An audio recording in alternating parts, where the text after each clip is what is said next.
So ಪ್ರೋಗ್ರಾಮರ್ಸ್ಗೆ problem ಅಂತ ನೀವು ಹೇಳ್ತಾ ಇದ್ರಿ, but I C various fields. ಯಾಕೆಂದರೆ ಇವಾಗ ಪ್ಲೇಸ್ಟೋರಿಗೆ ಹೋದರೆ ನಿಮಗೆ ಎಷ್ಟು ಆಪ್ಷನ್ಸ್ ಇದೆ ಅಂದರೆ, ಇಂಟೀರಿಯರ್ಸ್ ಮಾಡಬೇಕು ಅಂದರೆ ನಿಮಗೆ ಒಂದು ಹೊಸ ಆ್ಯಪ್ ಬಂದಿದೆ, ಎಕ್ಸ್ಟೀರಿಯರ್ಸ್ ಮಾಡಬೇಕು ಅಂದರೆ ಹೊಸ ಆ್ಯಪ್ ಬಂದಿದೆ, ಮೇಕಪ್ಪಿಗೆ ಹೊಸ ಆ್ಯಪ್ ಬಂದಿದೆ, ಲ್ಯಾಂಗ್ವೇಜ್ ಲರ್ನಿಂಗಿಗೆ ಹೊಸ ಆ್ಯಪ್ ಬಂದಿದೆ, ಲ್ಯಾಂಗ್ವೇಜ್ಗಳನ್ನು ಕಲಿಬೇಕು ಅಂತ ಹೇಳಿದ್ರೆ. ಐ ಥಿಂಕ್ ಎಲ್ಲ ಫೀಲ್ಡ್ಗಳಿಗೂ ಸಮಸ್ಯೆ ಮಾಡುತ್ತಾ ಮುಂದಿನ ದಿನಗಳಲ್ಲಿ? ಅದನ್ನು ಸಮಸ್ಯೆ ಅಂತ ಅನ್ಕೋಬೇಕು, ಅದು ಕರೆಕ್ಟ್ ಆ್ಯಟಿಟ್ಯೂಡ್ ಅಲ್ಲ. Okay, right. ನಾವು we got a more powerful tool. ಅದನ್ನು ಯೂಸ್ ಮಾಡಿಕೊಂಡು ಮುಂಚೆ ಏನು what was not possible earlier, ಇವಾಗ ಪಾಸಿಬಲ್ ಆಗ್ತಾಯಿದೆ.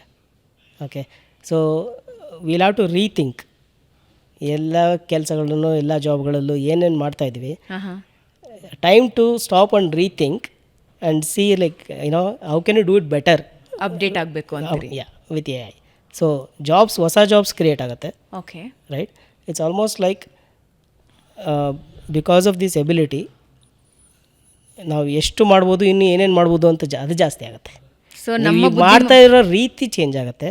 Okay okay, it will open up more opportunities. So ಇವಾಗ 10th ಸ್ಟ್ಯಾಂಡರ್ಡಲ್ಲಿ ನಾವಿದ್ವಿ ಅಂದರೆ ಇನ್ನು PUC ಬಗ್ಗೆ ಯೋಚನೆ ಮಾಡಬೇಕು ಆ್ಯಂಡ್ ಗ್ರ್ಯಾಜುಯೇಷನ್, ಸುಮ್ಮನೆ ಹಾಗೆ ಎಕ್ಸಾಂಪಲ್ ಆಗಿ ಹೇಳ್ತಾ ಇದ್ದೀವಿ. ಕರೆಕ್ಟ್. ಸೊ ಇವಾಗ ಹೊಸ ಕೇಪಬಿಲಿಟಿ ಇದೆ ಅಂದರೆ ನಾವು ಇನ್ನೂ ಹಳೆ ಥರನೇ ಮಾಡ್ತೀನಿ ಅಂತಂದರೆ you lose out. Okay, right. So but AI ತಂತ್ರಜ್ಞಾನದ ಲಾಭಗಳೇನು? ಯಾವ್ಯಾವ ಕ್ಷೇತ್ರದಲ್ಲಿ ಏನೇನು ಲಾಭಗಳಿವೆ ಇದರಿಂದ? ಬೆನಿಫಿಟ್ಸು ಮತ್ತು ಡೆವಲಪ್ಮೆಂಟಿಗೆ ಯಾವ ರೀತಿ ಬೆನಿಫಿಟ್ಸ್ ಇದೆ? ಓಕೆ, ಈಸಿ ಅಂದರೆ ರುಟೀನ್ ರಿಪಿಟೇಟಿವ್ ವರ್ಕ್ ಎಲ್ಲ ಆಟೋಮೇಟ್ ಆಗೋಗುತ್ತೆ. ಹಾಂ ಅಲ್ವಾ? ಸೊ ಅದರಲ್ಲಿ almost there is no thinking, no this thing, you have to repeatedly keep doing things. ಅದೆಲ್ಲ ದೇರ್ ಇಸ್ ನೋ ಬ್ರೈನರ್, ಅದೆಲ್ಲ ಆಟೋಮೇಟ್ ಆಗೋಗುತ್ತೆ. Right. Even programming kind of a thing.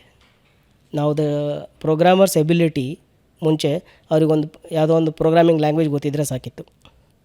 ಇವಾಗ ಅದು ಸಾಕಾಗಲ್ಲ. ರೈಟ್. ಯಾಕಂದರೆ programming is done by AI. ನಾವು you have to elevate yourself to the next level. Right. Problem solving capability ಇರಬೇಕು, domain understanding ಇರಬೇಕು.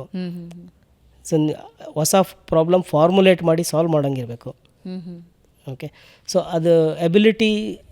ಈಗ ಒಂದು ಸಿಂಗಲ್ ಸ್ಕಿಲ್ ಏನೇನಿತ್ತು ಅದು ಸಾಕಾಗಲ್ಲ ಈಗ. ರೈಟ್. ಈಗ multi skill, because multiple skills AI will bring it to you. So AI ಇವಾಗ task ಮಾಸ್ಟರಾ ಎಲ್ಲರ ಜೀವನದಲ್ಲಿ? Task performer.